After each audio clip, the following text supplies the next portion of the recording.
countdown is on to the opener of our bow season here, which starts September 4th.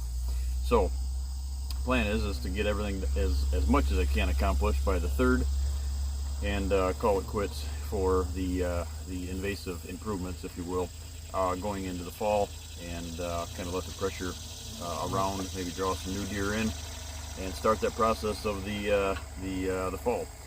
This video is something that I have been pretty excited about bringing you guys. I was able to, it's kind of a video series, I guess you should say, a line of videos coming your way.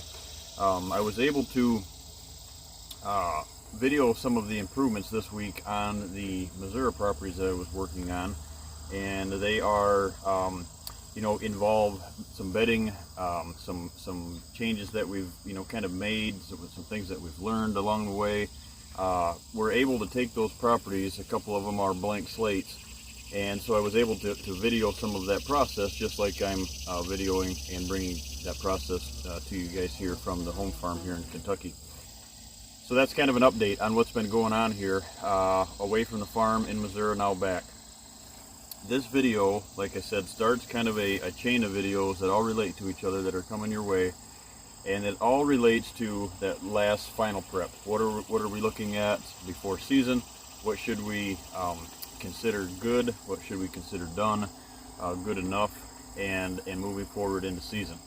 So this time of the year, there's always, if you follow the channel at all, you will see a kind of a statement that I make to a lot of folks about between the dates of July 15th and August 15th. Around a lot of the whitetail range, I don't recommend doing a lot of timber stand improvement as far as on the not boards per foot. Obviously, we're talking whitetail, so any of the habitat improvement side of it, with hinge cutting, stuff like that. The reason is it's so hot, dry. You can go through the long droughts during that period, and it really takes a toll. It can take a toll on some of those those hinge trees that you're trying to keep alive. So that time period, July 15th to August 15th, is a time period that I don't recommend doing that. But there is a time after that, which is now, before the season starts, that you can take advantage of some of that. So in Missouri this week, I was able to shoot some bedding area improvements that I'd like to speak, kind of bring to you guys about. Kind of a simpler way to bring a successful doe bedding strategy to you guys. And the reason that I'm saying that is if you follow the channel at all, like I said, you will see that I am a big believer in my hub style bedding.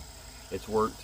It does work. It works all across the whitetail range. There's nowhere that it doesn't work, no matter what your habitat is, whether it's putting them in switchgrass or putting them in the timber, they work. But the thing that I'm finding is not every, obviously I know this, not every property is a fit for a hub style, a hub style bedding area, whether that's a buck or doe, mainly doe. So it's not a fit for every property. It's just like hinge cutting. The best way to explain it is hinge cutting is not needed on every property, or it might be needed in certain parts of the property and not others. So this week was one of those situations.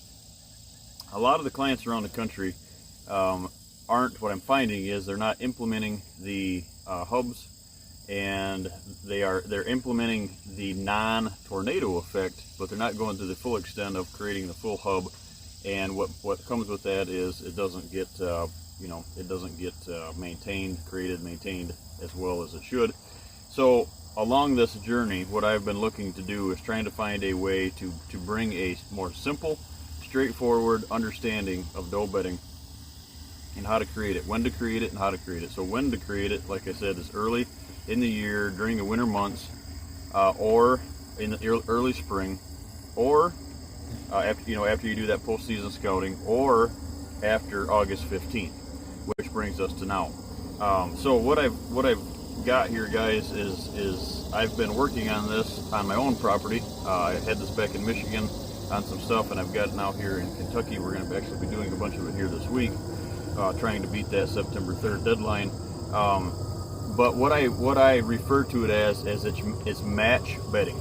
Now, by match bedding, I mean the object of a hub style bedding area is to create cubicles. is to create directional hinge cutting, keep things organized, and have cubicles.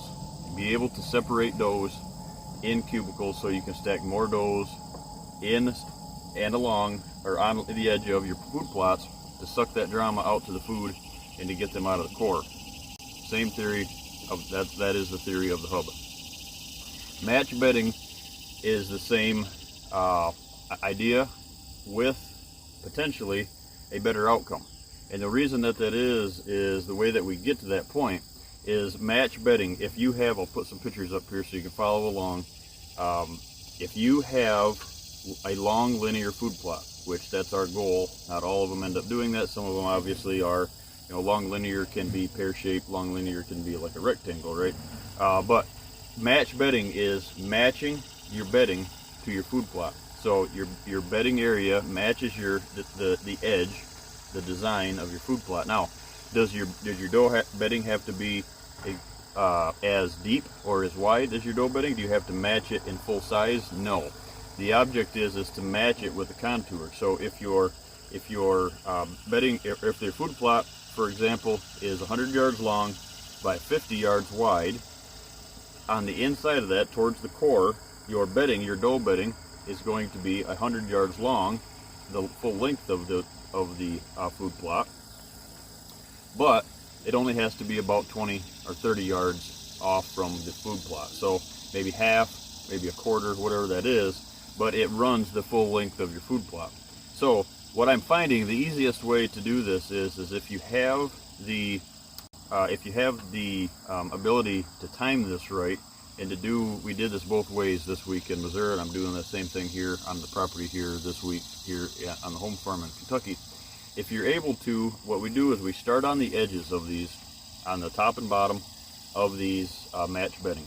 And you want to go in, hinge cut everything to the outside first. So you're opening up, if you walk in the bottom side of your food plot, let's say, and you hinge cut all the trees that are reachable. If that area needs hinge cutting, you go down through there and you fold all those trees to the outsides in 20 yards. Then you go to the opposite end of the food plot and you do the same thing. So on each end of the food plot, your debris, your trees, should be flared to the outside. What that does is now you have a corridor that you've made initially on both ends. So if we use that 100-yard long food plot as an example, so now you have an opening on one end, you have an opening 100 yards on the other end of it. What is the easiest to do is, most of the time, by the time that you get into an area where the canopy either chokes off habitat or you're looking to create more habitat, it's more mature timber. You get in that 6, 8, 10-inch size, that's perfect for hinge cutting. It seems like all of those trees want to grow towards the food, want to grow towards the light, towards the opening. And that's in any situation, field edge, whatever it is. They all want to start arching, and the more mature they get, they reach towards the sun.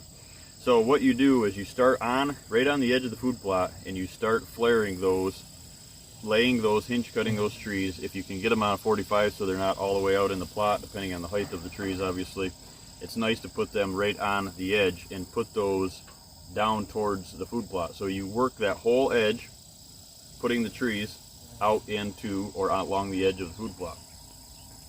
Then you just go back and take the next row of trees and lay them on so the trees, the tops of those, are actually on or next to the hinge. So all of the trees are pointed the same direction. From the back of that towards the food plot, they are all going to be laid, directionally laid to the outside. So what that does now is you have let's say you go into that food plot 20 yards off the edge of the food plot, it's hinge cut 100 yards long. What you have now is you have most of the trees will be, and some of them get away from you. I highly recommend having the habitat hook with you. Most of them will be towards the plot, all in directionally hinge cut towards the plot. If you have the availability to get that done before you reach out to a mulcher or a mulching service, I'd highly recommend doing that, is because what we were able to do this week in Missouri that I was able to film to show you guys is because all them tops are laid in the same direction, all them trees are laid in the same direction. Yes, you lose some of your hinging, but boy, it saves you a lot of work and a lot of time. Create that doe bedding, get it all put in there. Every 20 yards along that food plot, take the mulcher, because they're only 5 to 6 feet wide, have them mulch in that corridor, that 5 to 8 feet wide doe bedding corridor, to the back of your 20-yard your 20-yard improvement, your habitat improvement or doe improvement that you just made. What that is every 20 yards now you take and mulch that line, that corridor, to the back of your bedding area. Come back out to the food plot, go down 20 yards, go in again. What you're doing is you're making cubicles. Well, over that 100-yard over that 100-yard food plot, you could create 5 cubicles. Well, if you look at that back to the hub, we're actually gaining more cubicles by doing that. So the separation, you could gain, depending on the length of your food plot, you could gain more bedding area, you could gain more room. So there's the first tip of how to gain, to get these doe bedding areas built in successfully. When can you do it? When can you not do it? When should you do it? When should you not do it? And be able to have the right habitat going into fall. Now, why again, like I said, if you follow the channel, this stuff may sound repetitive sometimes, but the reason I drive it home is because it's very important. Why are we talking about doe bedding area first? We're weeks away from the openers of our seasons here throughout the whitetail range. Why in the world aren't we talking about bucks? But 80 to 90% of the properties that I go on don't focus on pulling that doe drama, if you will, and placing it out on the food sources or near the food sources, which happens is, by doing that, is you don't open the core or make that core available for potential buck bedding. So at that point, when we get to this time of the year, there's no need to focus on buck bedding, because that potential to even place them buck bedding pockets, or have the potential to have room to place bucks on the interior of a farm, isn't there. So the first step of this video is focus on your doe bedding. How do you create it? When do you create it? Do the hubs work? Yes, they do. There is an easier way, and that easier way is what I refer to as what I coined as match bedding. Match your food plot, but it does not have to match the size of your food plot. It just has to match the edge of your food plot. So if your food plot has a dog leg in it, then obviously your doe bedding area is going to have a dog leg in it as well. But the more cubicles, the more that you can put out there on that edge of that food source, draw those deer out. Smaller the property, the closer the food plot or the bedding area has to be to the food plot.